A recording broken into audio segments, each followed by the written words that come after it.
Аз съм Кирилдар Тодоров, старши научен сътрудник към ИББК, Институт за борба с болките в кура.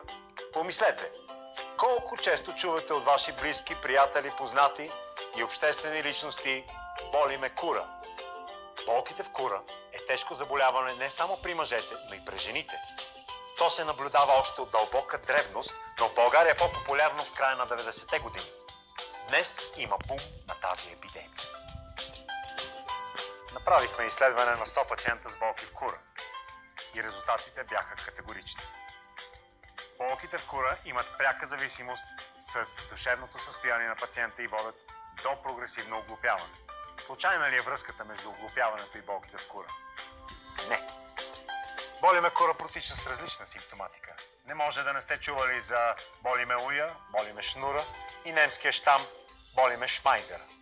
Но общото между всички пациенти е това, че те отричат да имат болки в кура, въпреки наличието на такива, което прави диагностицирането и лечението на това заболяване изключително трудно.